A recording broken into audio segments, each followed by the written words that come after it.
welcome back to the channel. This is Mario from Mario's Knife Pile, and just wanted to get on here real quick. Um, got a couple of mail calls, a couple of trades, one purchase, and an awesome gift from an awesome brother in the community. And yeah, before we do anything, it is coming to an end, Amber Bone Week, and I only have three official amber bone knives. I used to have five, and I dyed two of them because I didn't like the faded color of it. So I have three official ones. The teardrop that I showed off on Monday, I believe it was. Then I have this guy right here. It's a Texas Jack. I've shown it in shorts before. You can see it does get used. Got a little patina Turner, as OL's Knife Corral says. Brother OL cut up my breakfast tomato with this pen blade this morning. You can see. I don't know. Focus. No focus. Oh, I know why. Give me a second. Let's see. There we go. So it gets used, y'all. So this one I carried a couple of days in the middle of the week. Didn't really have a chance to make a video or a short or anything like that. Work has been crazy. Um, and then I also carried this guy today. Amber Bone, full size trapper. This one is in Super Sport. This one's a 2021, I believe. Can you see it? Can you see it? 1, 2, 3, 4 on the top, and 1, 2, 3, 4 on the bottom. So 2022.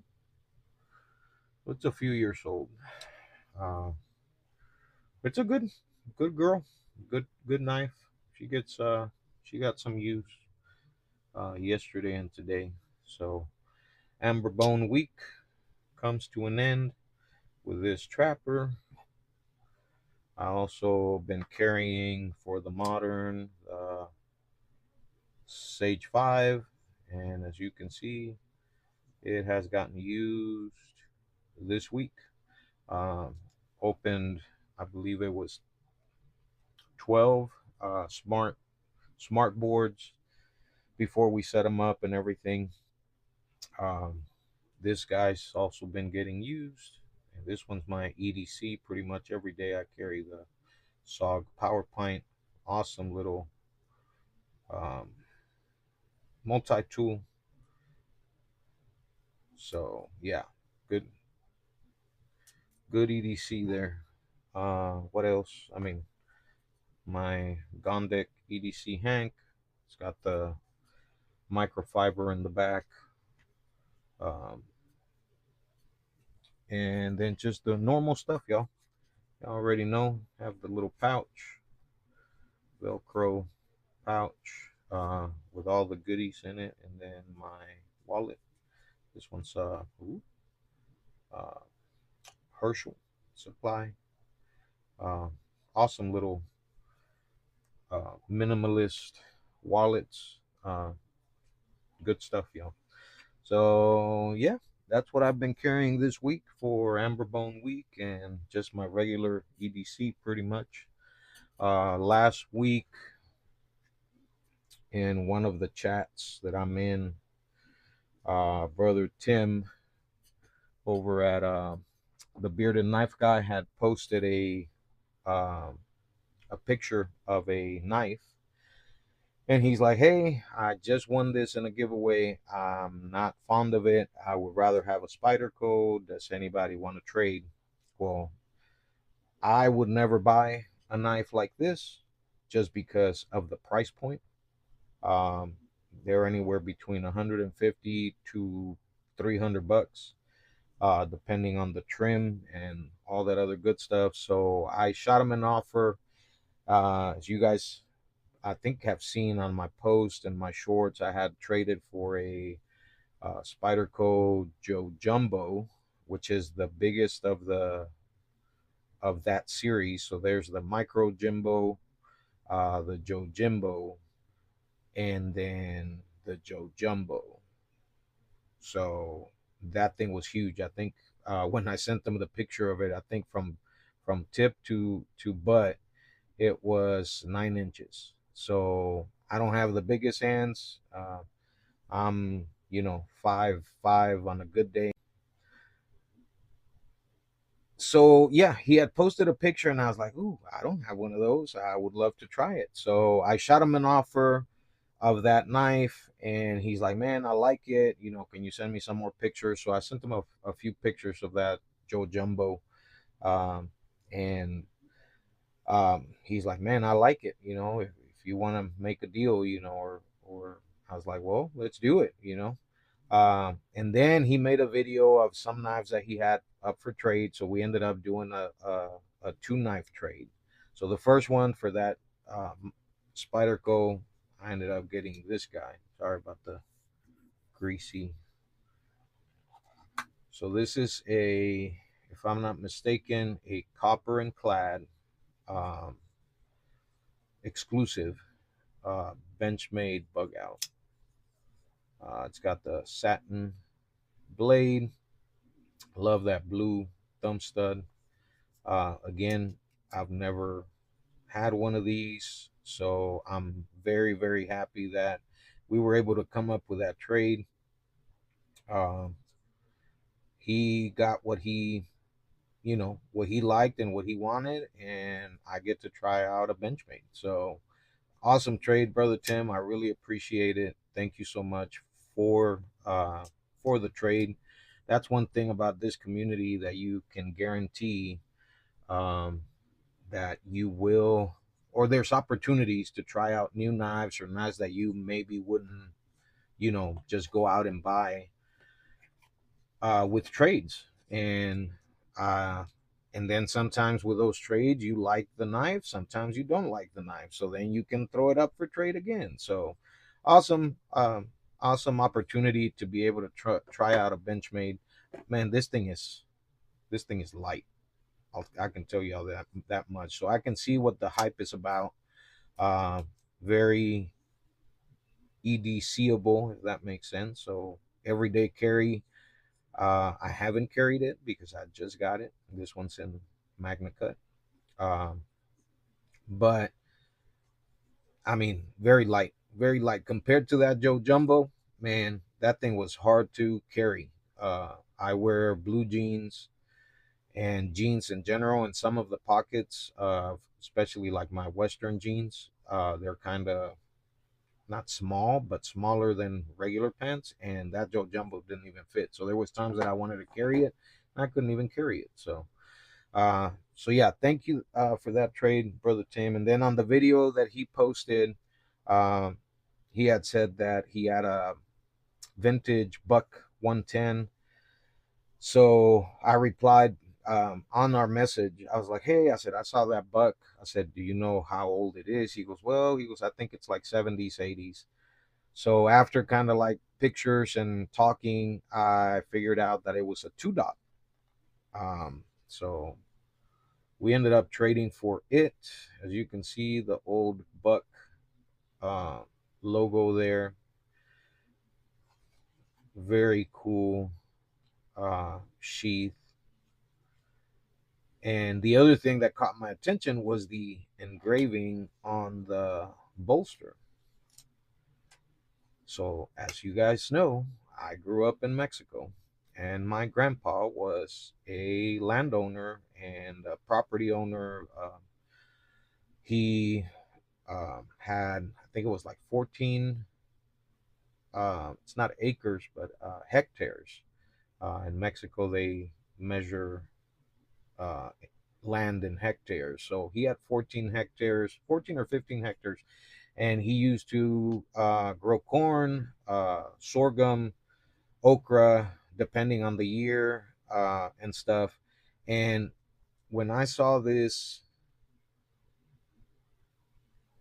DuPont, it says agroquímicos, which is chemicals for agriculture.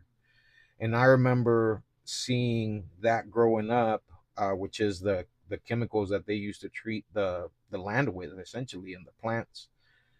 So I'm gonna say that this was at one point in Mexico. That's my guess. I really don't know. Um, but as you can see there, two dot.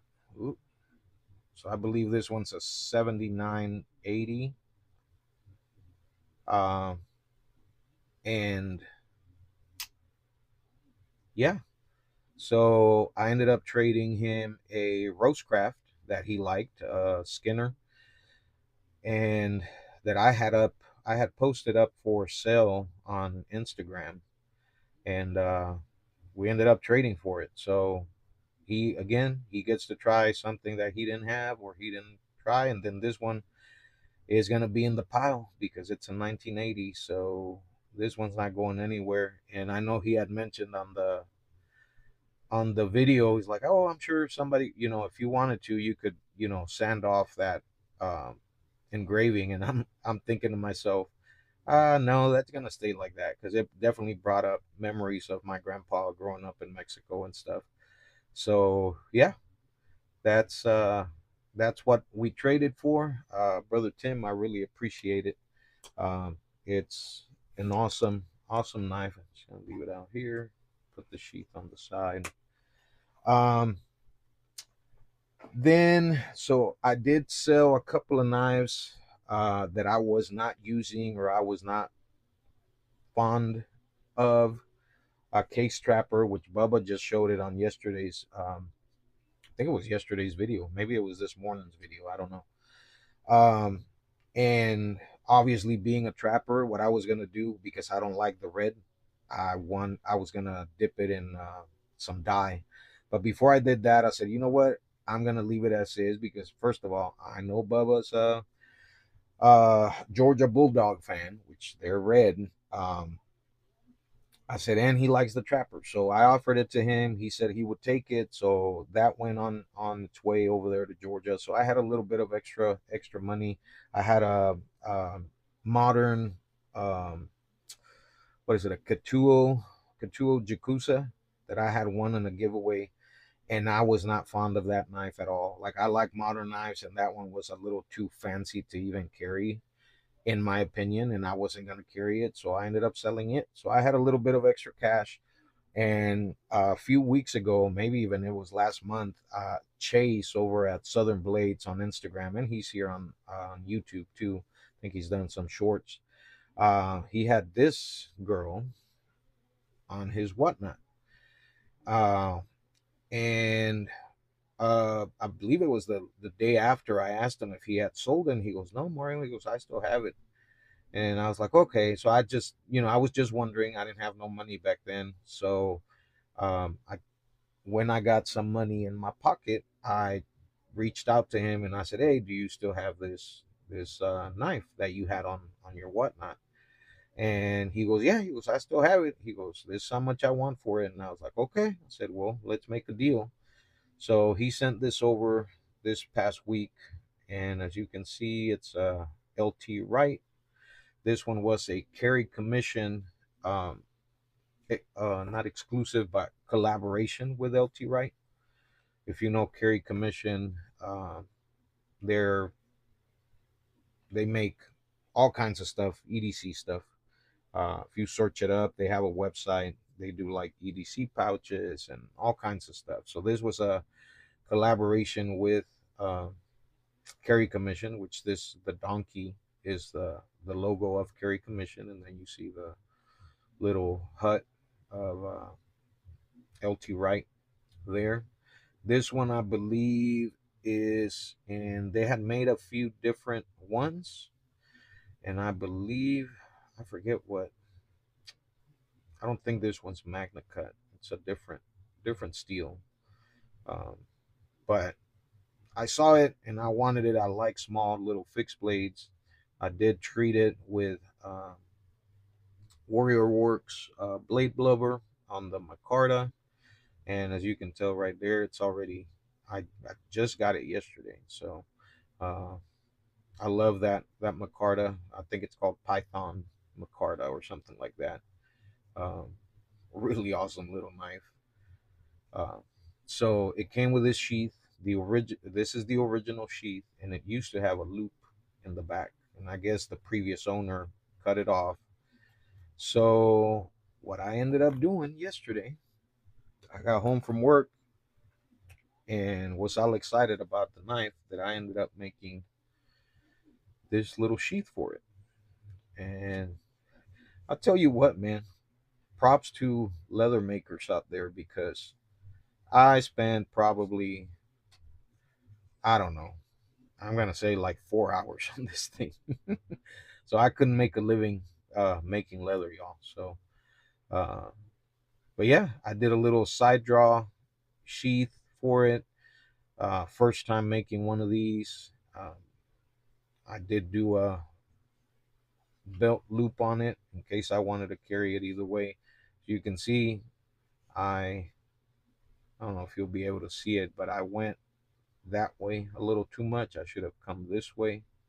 Um, and then the glue didn't really hold, but I don't care. It's gonna get carried and used anyway, so it got a little wonky right there. I think that most of that is glue, but I think for the most part I'm gonna carry it like this, like appendix carry around the front of my belt buckle. So I doubt that I'll use that. I might even cut it off, but then it's gonna look nasty back here, so I'll probably just leave it.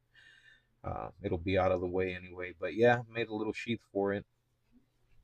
Chase, thank you for selling this girl to me. It'll be my little EDC fixed blade for sure. I know that LT Wright sells some of their original sheets, so I might get me one of those just to have one. But this is what's gonna get carried. Awesome little purchase from Chase, like I said.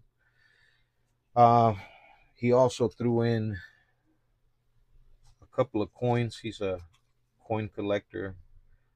He sent a 1967 Liberty $50, and this one I believe he said it's 40 something percent silver. Then he sent a Mercury dime from 1940, if I'm not mistaken. See it there, and then him with that. I don't think I had ever said anything. He sent me a penny from 1944, which that happens to be my dad's birth year. So thank you, Chase, for the coins. Thank you for allowing me to purchase that off you. Um, Definitely appreciate it. So then I got home. I think it wasn't yesterday. It was the day before. It was Thursday. No, Wednesday. Wednesday I got home and I had seen in my USPS informed delivery that there was a package coming, and I was like, man. Even my wife is like, hey, you got a package here at the house, and I'm like, what do you mean? I'm like, I'm not expecting anything. I was expecting this guy, or the trade and the purchase. I said, but I said I haven't purchased anything. So anyway, I end up getting home and I opened the box and I saw the last name and I was like, okay, um, like where's this one from? Because I didn't remember getting anything or trading anything with this specific person. Um, and I open it up, and what I see is this little thank you note, thank you card. And all it says, I'll read it off camera just in case. I know I get embarrassed about my writing. I don't know if other people do. I know Steven at SJ Relic says the same thing. So it says, Mario, I am just the messenger, but Travis wanted to send a little blessing your way. Hope you enjoy it. Jefe, we love you. So I opened the box and it's all wrapped up, and I'm over here trying to open it. I'm like, dude, what is this? Like, I don't even know what I don't even know what this is. I was not expecting it, and this video is already going in 20 minutes. That's all right. I only drop a video once a week, so 20, 30-minute videos should be good for y'all. Um, it's like medicine, okay? My videos are like medicine. So I open the box, I open the package, and I finally cut open the little, bubble wrap that it was in. And what do I see? I see this beautiful thing, and I'm looking at it, and I'm like, what is this? And I'm like, why, or where, how, when, where? You know, little Appaloosa bone Barlow. And then, guys, to my surprise, I open it up, and it's gonna have smudges all over the place. Open it up, and I see that it's a 10 dot 1980 case knife. And then I started thinking. So I end up messaging uh, our fellas chat, and I was like, guys, what is this? Like, what is going on here? And brother Travis, not knowing, and it's crazy because one thing that I love about this community is the the thoughtfulness that we put into things. And if you guys, I think it was before the Danville, Danville, Danville, Danville, one of the two. Sorry, Danville knife show. Nate over at Green's Blade Revival. Ooh, I almost cut myself on that point. Um, he had posted up a few knives that he was selling for his boss, which I believe he's related to. And he's also a case collector. And he had posted this one on there. And I had just asked about, no, I didn't even ask. All I said was like, ooh, 1980. Why was I not going to ask? Because I didn't have the money for it. If you know how much these 1980 and older case knives go for nowadays, it's a lot of money. And I didn't have the money, so I didn't even ask how much they were asking for it. Well, apparently, brother Travis over at the Knife Shift saw my comment, and he ended up reaching out to Nate, and he bought the knife, and he's blessing me with it. And in my in our conversation, and I don't think it's a private thing because first of all, God knows everything. Uh, in my last video, I had mentioned that I had donated some knives um, to somebody, and me not knowing, I could have sold them and made, I don't know, anywhere between 150 and 200 bucks. Then, but that's not the point. The point was that I felt the call to donate those for that cause.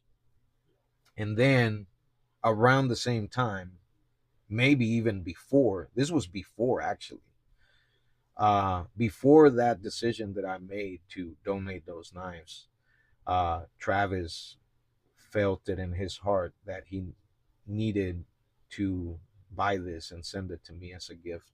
And whew, like when I opened this up, like I cried, guys, because who am I? I'm nobody. And it's funny because who was it? I remember somebody posting on Facebook. It might have been brother. Is it Jimmy? Jimmy Lenzenby, I believe it's his name. I don't think he's on. I mean, he's on YouTube as a, you know, uh, watcher and commenter, but I don't think he does videos. But he has been on Bubba's videos before, and he had posted that God knows not just our needs, because He always provides, but He also knows our wants. And He sometimes he I'm not gonna say spoils us with our wants, but when I saw this knife, I was like, man, that's beautiful. Like I couldn't afford it. I didn't even ask about it. And then next thing you know, it shows up at my house. So all that to say, God is good.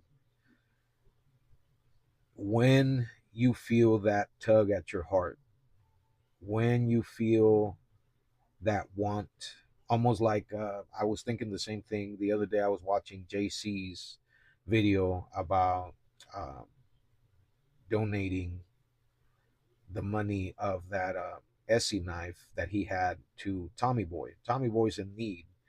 It hit me the other day knowing that his mom's not doing well with cancer, because I went through all of that with my mom. And when you feel that calling, y'all, you have to answer, because you have to remember that it's better to give than to receive. Now, receiving feels good, but giving, that's where your reward is.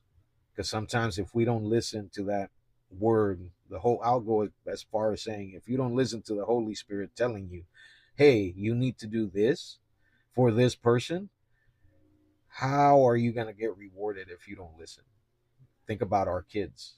When our kids listen and they behave, what do? You reward them, whether it's with a piece of candy or whatever else. There's a reward for when you behave and when you listen. And I think that's the same thing with us, even as adults. When we behave and we listen, God always rewards us, and in our own way. And yeah. So, anyway, guys, thank you so much for stopping by. Thank you for listening to my ramble. Thank you for always supporting us, in even by liking our videos, commenting. I really appreciate it. I know everybody in the community does. I love this community. It's the best thing that has happened to me in a long time. This has helped me do away with other bad habits that I had, and I struggled with before, and I couldn't be more thankful for the knife community, the knife brotherhood, both the modern side, the traditional side, everybody. I love y'all, all my people in the UK, my people in Spain, everybody, everywhere, Mexico, everybody that I've come in contact through this platform and through this community. I really appreciate y'all. Thank you guys for stopping by. Thank you for everything. Don't forget to like, subscribe, comment. We're almost at 1,000 subs. We'll see what we can do when we get there. Thank you so much for your support. And until the next time, guys, like we always say, be the light for everybody to see that we serve an amazing God. Peace.